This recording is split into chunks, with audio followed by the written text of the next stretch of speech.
क्या last 45 days में NEET 2025 crack करना एक्चुअली में पॉसिबल है? नॉट फ्रॉम जीरो, अगर तुमने 40-50% या फिर 70-80% सिलेबस कंप्लीट कर रखा है, पॉसिबल है 650 प्लस मार्क्स लाना। अगर तुम लो स्कोर भी कर रहे हो मॉक टेस्ट वगैरह में, कैसे इंप्रूव कर सकते हो सब कुछ बताऊंगा। चलो वीडियो को शुरू करते हैं। देखो सबसे पहले यहाँ पे 2-3 तरह के स्टूडेंट हो सकते हो, जिनका सिलेबस 40-50% कंप्लीट है और जिनका 80-90% सिलेबस कंप्लीट है, बट टेस्ट वगैरह अटेम्प्ट करने से उनके स्कोर जो है कम आते हैं। तो जिस भी टाइम के स्टूडेंट हो, इसमें आपको जो सब कुछ कवर करने वाला हूँ। बट जो मैंने मैक्सिमम स्टूडेंट देखा, बायोलॉजी जो है मैक्सिमम स्टूडेंट का कंप्लीट है, केमिस्ट्री का हाफ कंप्लीट है, उसी के साथ जो फिजिक्स में ही जो है मैक्सिमम बाकी है, वीक है फिजिक्स में। तो जिस भी टाइप के स्टूडेंट हो, इसी अप्रोच से आप फॉलो कर सकते हो सब कुछ। तो यहाँ पे सबसे पहले टारगेट डिसाइड कर लो, बायोलॉजी में फुल मार्क्स लाने की कोशिश करना है। अगर फुल मार्क्स नहीं भी आता है 350-355 तो लेके आओगे, क्योंकि as compare to physics chemistry biology easy subject है और ये पॉसिबल भी है। उसी के साथ केमिस्ट्री में 160 प्लस लाने की कोशिश करना या फिर 170 प्लस, और फिजिक्स में 130-140 प्लस मार्क्स लाना ईजी है अगर सही से अप्रोच से करते हो। लेकिन अगर बिल्कुल ही जीरो में हो फिजिक्स में, तो 120 तो आपको किसी भी हाल में लेके आना है और उसके लिए आपको प्रॉपर मेहनत करने की जरूरत है अभी। अब उसी के साथ सबसे पहला चीज आपको करना क्या है, पहले सिलेबस एनालिसिस करो।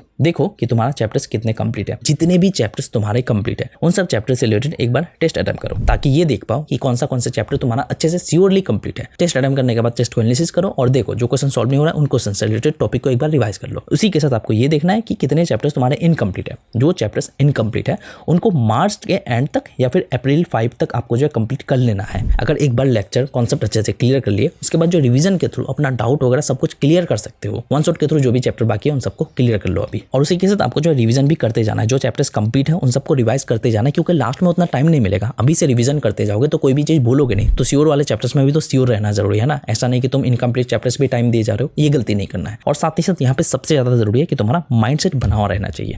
अभी आपको 14-15 घंटे स्टडी करने होंगे, लेकिन बीच बीच में मन नहीं करेगा, डिमोटिवेट हो गए, तो यहाँ पे माइंडसेट का सबसे ज्यादा खेल होने वाला है। तो इसलिए आपको जो माइंडसेट प्रॉपर बना के रखना है, रेगुलर मेहनत करना है किसी भी हाल में। अब उसी के साथ अप्रोच क्या रहेगा, देखो सबसे पहले तो ये देखो कि तुम्हारा वीक सब्जेक्ट या फिर वीक एरियाज क्या है। उन सब वीक एरियाज पे इंप्रूव करना है। बट जो भी तुम्हारा बेस्ट सब्जेक्ट है उसमें आपको जो 100% श्योर होने की कोशिश करना है, क्योंकि मैक्सिमम स्टूडेंट का बायोलॉजी केमिस्ट्री बेस्ट होता है। तो इन दोनों सब्जेक्ट में अगर तुम फुल मार्क्स तक लेके आ जाते हो या फिर उससे थोड़ा बहुत कम मार्क्स लेके आते हो, तो फिजिक्स में अगर कम मार्क्स भी लेके आओगे ना तो चल जाएगा। तो यहाँ पे जो बेस्ट है उसको बेटर करना है, जो वीक है उसको इंप्रूव करना है, बट बेस्ट वाले पे ज्यादा टाइम देकर उसमें श्योर होने की कोशिश करना है। और उसी के साथ स्टडी में अभी तुमको 14-15 घंटे देना ही होगा 100% फोकस्ड होके। ऐसा नहीं कि तुम 14-15 घंटे बैठ रहे हो लेकिन उतना स्टडी नहीं हो रहा है। इसमें से तुमको जो है लेक्चर में 4 से 5 घंटा देना है। अगर तुम्हारा सिलेबस 60-70% कंप्लीट हुआ है, अगर 80-90% हो चुका है, तो लेक्चर में 3 से 4 घंटा दोगे चल जाएगा। और सेल्फ स्टडी में तुमको 4 घंटा देना है और रेगुलर बेसिस पे रिवीजन में 4 घंटा के अराउंड देने की कोशिश करना है। अब उसी के साथ रिवीजन की अगर मैं बात करूं, देखो रिवीजन के लिए तुमको रेगुलर बेसिस पे तो करना ही है, बट अगर तुम्हारा सिलेबस 40-50% 60% कंप्लीट है,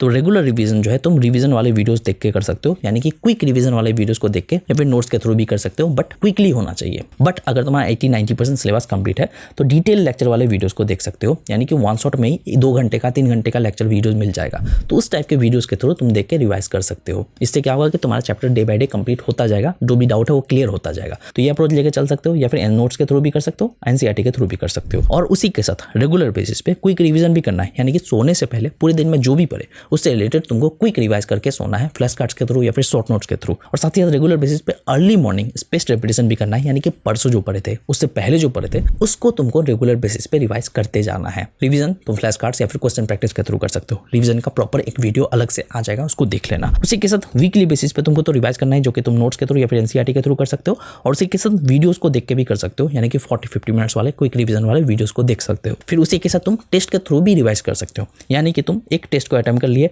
टेस्ट को एनालिसिस कर लिए, जो क्वेश्चन सॉल्व नहीं हुआ उन क्वेश्चन से रिलेटेड टॉपिक को तुम रिवाइज कर सकते हो। अब देखो नीट एग्जाम अब बहुत ज्यादा करीब है, कुछ ही दिन बचा हुआ है और अभी तुमको जो परफेक्टली रिवीजन करना जरूरी है। रेगुलर बेसिस पे क्विक रिवाइज भी करना होगा, डिटेल वे से रिवाइज भी करना होगा। क्विक रिवीजन के लिए तुम जो फ्लैश कार्ड्स का यूज कर सकते हो। और जहां फ्लैश कार्ड्स की बात आती है वहां पे मैं ये फ्लैश कार्ड जरूर कमेंट करना चाहूंगा, जो कि मुझे रेंसो रिवीजन की तरफ से प्रोवाइड किया गया है। अब देखो ये इंपॉर्टेंट क्यों है, सब्जेक्ट वाइज बात करता हूं। सबसे पहले बायोलॉजी में NCERT line by line coverage मिल जाएगा विद इंपॉर्टेंट टर्मिनोलॉजीज, डायग्राम्स और क्लासिफिकेशंस के साथ। Tricky chapters like genetics, physiology आपको जो सिंप्लीफाइड किया हुआ मिल जाएगा न्यूमेरिक्स एंड फ्लो चार्ट्स के साथ। और उसी के साथ इकोलॉजी एंड बायोटेक्नोलॉजी के इंपॉर्टेंट फैक्ट और उसी के साथ PYQ बेस्ड पॉइंट्स जो आपको हाईलाइट किया मिल जाएगा, जिससे आपको बायोलॉजी पढ़ने में बहुत ज्यादा ईजी होगा और रेगुलर बेसिस पे क्विकली रिवाइज कर सकते हो और भी बहुत कुछ मिलने वाला है। उसके बाद अगर मैं केमिस्ट्री की बात करूँ तो केमिस्ट्री के लिए आपको जो organic, inorganic and physical chemistry के सारे रिएक्शंस और उसी के साथ जो फॉर्मूलास आपको जो एक जगह मिल जाएगा रेगुलर बेसिस पे रिवीजन करने के लिए। उसी के साथ रिएक्शन मैकेनिज्म, पीरियोडिक ट्रेंड्स और उसी के साथ जो एक्सेप्शंस जो है जो सिंप्लीफाइड किया मिल जाएगा न्यूमेरिक्स के साथ, और उसी के साथ इलेक्ट्रोकेमिस्ट्री एंड थर्मोडायनेमिक्स के न्यूमेरिकल्स को क्विकली सॉल्व करने के लिए आपको जो ट्रिक्स भी मिल जाएगा। और इसके अलावा भी बहुत कुछ है जिससे केमिस्ट्री रिवीजन करने में कोई प्रॉब्लम नहीं होगी। उसके बाद फिजिक्स के लिए सारे इंपॉर्टेंट फॉर्मूलाज आपको जो कंसोलिडेटेड किया मिल जाएगा, जिससे तुम न्यूमेरिकल्स काफी फास्टेस्ट वे से सॉल्व कर सकते हो। और उसी के साथ बेटर विजुअलाइजेशन के लिए आपको जो कॉन्सेप्ट्स एक्सप्लेन किया मिल जाएगा डायग्राम एंड शॉर्ट नोट्स के साथ। और लास्टली डायमेंशनल एनालिसिस और उसी के साथ SI यूनिट्स और शॉर्टकट्स मिल जाएगा डायरेक्ट MCQs से, जिससे तुम क्विकली क्वेश्चंस को सॉल्व कर सकते हो। तो ये सब कुछ इन फ्लैश कार्ड्स में मिलने वाला है। अगर तुम रेगुलर बेसिस पे क्विकली रिवाइज करना चाहते हो, एंड टाइम तक कुछ भूलना नहीं चाहते हो, इसका लिंक मैं आपको डिस्क्रिप्शन में प्रोवाइड कर दूंगा। अगर आप क्विक रिवीजन करना चाहते हो जाके जरूर चेकआउट करना। तो चलो वीडियो में आगे बढ़ते हैं। अब उसी के साथ टेस्ट की अगर मैं बात करूं, टेस्ट आपको कब देना चाहिए, टेस्ट का प्रॉपर एनालिसिस कैसे कर सकते हो। देखो, अगर आपका सिलेबस 80-90% कंप्लीट हो चुका है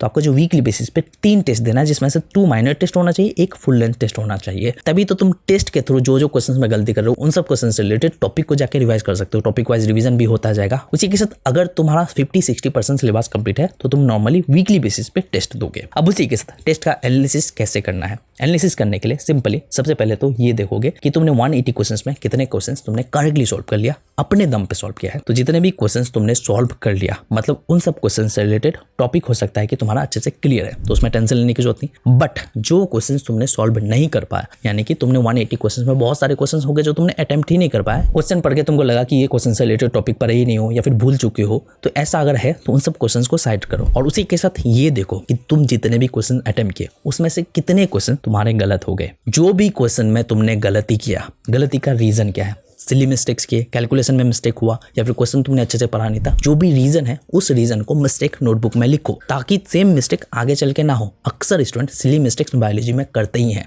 तो ये सिली मिस्टेक्स वाला चक्कर नहीं होना चाहिए। तुक्का बिल्कुल नहीं लगाना है। 100% श्योर वाले क्वेश्चंस में ही तुमको अटेम्प्ट करना है और जो भी गलती कर रहे हो उन मिस्टेक्स पे काम करके डे बाय डे इंप्रूव करना है। बट ये भी बता दो, जो भी स्टूडेंट टेस्ट में कम स्कोर कर रहे हैं, कम स्कोर करने का रीजन यही है कि सिली मिस्टेक्स अक्सर होते हैं, क्वेश्चन को सही तरीके से नहीं पढ़ने की वजह से क्वेश्चन सॉल्व नहीं कर पाता, कैलकुलेशन में गलती होता है, तो उन गलतियों पे काम करके तो इंप्रूव करना है ना। टेस्ट का मतलब ये नहीं कि तुम अपना मार्क्स पता करने के लिए टेस्ट दे रहे हो। टेस्ट का मतलब ही यही है कि तुम अपने मिस्टेक्स पे काम करके डे बाय डे इंप्रूव करो, अपना परफॉर्मेंस जान पाओ, अपना लेवल जान पाओ। अभी अगर तुम्हारा टेस्ट में कम स्कोर आ रहा है, इसका मतलब ये नहीं कि तुम नीट क्रैक नहीं कर सकते। हो सकता है कि तुम गलती कर रहे हो, उन गलतियों पे सुधारना है बस। उसी के साथ जो क्वेश्चन गलती कर रहे हो उन सब क्वेश्चन से रिलेटेड टॉपिक को एक बार जाके रिवाइज करना है। रिवीजन करने के बाद उसी टॉपिक से रिलेटेड कुछ क्वेश्चन प्रैक्टिस करना है। फिर जो क्वेश्चन तुमने गलती किया उस क्वेश्चन को 1 से 2 दिन बाद खुद से सॉल्व करने की कोशिश करना है। अगर तुमने सॉल्व कर लिया मतलब सेम गलती नेक्स्ट टाइम नहीं करोगे। उसी के साथ मिस्टेक नोटबुक तो मेंटेन करनी है। साथ ही साथ टेस्ट के थ्रू ये भी पता चलेगा कि तुम्हारा वीक एरिया क्या है, कौन से टॉपिक में तुम गलती कर रहे हो, कौन से चैप्टर में तुम अक्सर गलती कर रहे हो, उस वीक एरिया पे इंप्रूव करना है। उसी के साथ एक शेड्यूल में भी थोड़ा डिफरेंट अप्रोच होना चाहिए। देखो, रिवीजन का टाइमिंग अलग होना चाहिए और लेक्चर का टाइमिंग अलग होना चाहिए। यानी कि तुम मॉर्निंग टाइम में लेक्चर देख लिए, अगर तुम्हारा चैप्टर कंप्लीट नहीं है तो चैप्टर कंप्लीट करने के लिए मॉर्निंग टाइम में लेक्चर देख सकते हो, इवनिंग टाइम में रिवीजन वाला सेशन स्टार्ट कर सकते हो। उसी के साथ अर्ली मॉर्निंग 1 घंटा तुमको रिवीजन के लिए देना ही है, यानी कि परसों जो पढ़े थे उससे पहले जो पढ़े थे उसको रिवाइज करने के लिए देना है। और रेगुलर बेसिस पे आपका 2 लेक्चर होने वाला है, क्योंकि मैक्सिमम स्टूडेंट का बायोलॉजी कंप्लीट हो चुका है, तो फिजिक्स केमिस्ट्री से रिलेटेड ही लेक्चर देखोगे तो 2 लेक्चर इनफ हो सकता है। उससे रिलेटेड तुम सेल्फ स्टडी करोगे। फिर 2 PM से लेकर 4 PM तक तुम क्वेश्चन प्रैक्टिस करोगे, जो भी चैप्टर तुमने मॉर्निंग में कंप्लीट किया उससे रिलेटेड। और उसी के 4 to 5 PM तक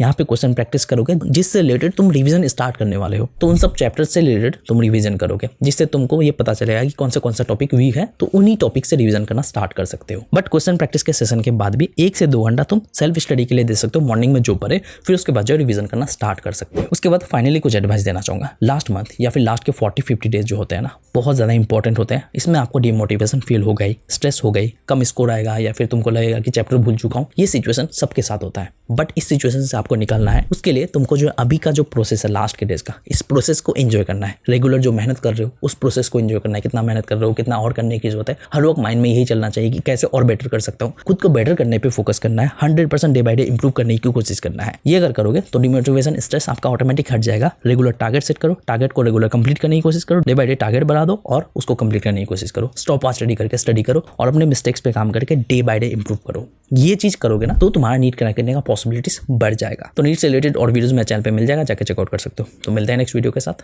थैंक यू।